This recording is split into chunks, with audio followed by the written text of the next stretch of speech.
If I were to ask you what happened to Britain in 1997, I wonder how you'd answer. I think most would say that was the year that Princess Diana died. I would say it was the year yours truly was born in London. But really, 1997 was important for Britain because it was the year the Union Jack was replaced with the Chinese flag in Hong Kong. You see, over a century and a half since they were first colonised, Hong Kong returned to the control of China. But for the Chinese government, it wasn't an easy situation to manage. Hong Kong had started to develop its own identity, and in fact, a decade later, only 22% of people from Hong Kong identified as purely Chinese. And the Communist Party had to reassure business tycoons that they wouldn't lose business from the transfer. So Hong Kong had their elections for their Congress, and 70% of the vote went towards pro-democratic parties. But officially, this was a province of an openly non-democratic nation. So Beijing gave congressional seats to its own chosen groups, forcing the Democrats into a minority and bringing the former colony under its remit. And in 1999, Portugal mirrored Britain in returning Macau to the Middle Kingdom. You see, China's century of shame at the hands of Europeans was officially over, and as the world entered a new century, China viewed it as their time to lead the world. Hello there. Okay, so today we're going to look at China during the 2000s, and given that we're covering over a decade in less than 10 minutes, forgive me for speaking in broad brushstrokes in some areas. And so having acquired Hong Kong and Macau, there was still one major island off the coast of China that needed attention: Taiwan. Now, by the 21st century, Taiwan had been a separate entity from the PRC for about half a century, and a strong Taiwanese national identity was starting to form. In 2000, presidential elections were held and the Democratic Progressive Party defeated the Kuomintang. This was the first time that the Kuomintang had not governed Taiwan since Chiang Kai-shek fled there during the Civil War. And this was significant because from the Communist Party's point of view, Taiwan went from being a hostile regime to a hostile province that used a completely different political system. Put it this way, the Kuomintang was no longer the problem, Taiwan now was. Now, an invasion was absolutely a no-go for the PLA because it risked military intervention from the USA, and at a time when China had such rapid economic growth, the likely sanctions would have been a huge setback. And if 1997 was a huge year for Britain, 2001 was a huge year for China. Firstly, in July of that year, China successfully bid to host the Beijing Olympics in 2008 on the promise that they'd address the smog in Beijing. You see, the Olympic Committee had rejected them on a few occasions beforehand, citing human rights reasons. And this may sound trivial to include, but it really isn't. China had been completely isolated only a few decades beforehand under Mao, and they weren't seen as too dissimilar to the way we view North Korea today. And so for 2 whole weeks, the whole world's eyes were going to be on China. 2001 was also a huge year for China because it was the year that they entered the World Trade Organization.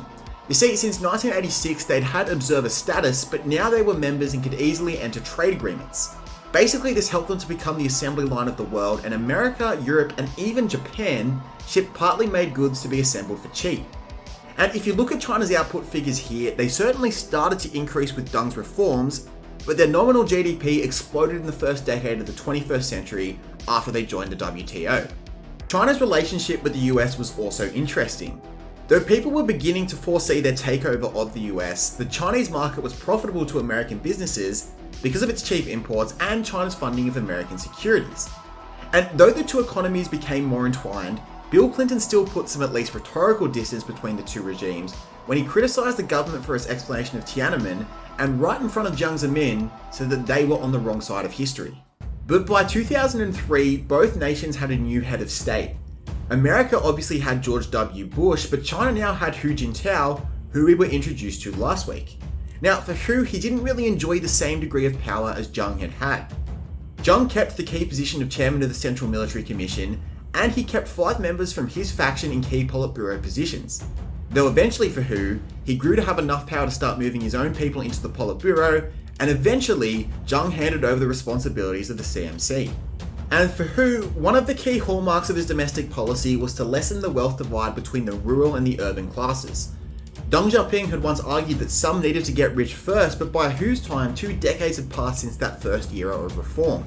Hu abolished land tax and rural school fees, and within the Communist Party's system, urban areas had an 8-to-1 representational advantage.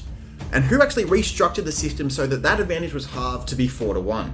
And under Hu, the CCP started the process of courting African nations. Now, this is a classic superpower move where the superpower provides all sorts of infrastructure for the developing nation, leaving them with a debt that they can't repay, and then with the nation indebted to the superpower, they're effectively at the knees of that superpower. And so China built all sorts of projects all across Africa, and even built the African Union Conference Center in Ethiopia from 2009 to 2012. Basically, this is the African equivalent of China building the European Union building. Now, why would they side with China? Well, remember, many Africans had no love towards the West. They'd been earlier colonized by Europe, and George Bush's war on terror really damaged the perception that America was a global force for good. The last main point on Hu is that his management of the GFC is pretty highly praised across the world. And look, I'm not an economist. Frankly, the nuts and bolts of this are above my pay grade. But if you do look at the GDP per capita stats, the EU, Russia, and the USA all take a huge hit from 2008 to 2010. But China's economy actually grew. Now, in the Western world, this sort of success will certainly keep you in government. Well, unless you live in Australia, where the Prime Minister who was responsible for Australia going into growth when the rest of the world went into recession, and the one whose stimulus package was copied by nearly every developed nation during COVID, was ousted for something like a mining tax. But I digress. Unfortunately for Hu, he actually didn't have enough top-ranking officials in the Politburo to get the successor he wanted, a guy called Li Keqiang. Instead, a new man was appointed to be the leader of China during the second decade of the 21st century. And that man, as you may know, was Xi Jinping. Thanks for watching. Make sure to subscribe to keep up to speed with all things modern China, and next time we're going to look at the beginning of President Xi's reign. We can't wait to see you next time for our next venture into a fascinating part of history.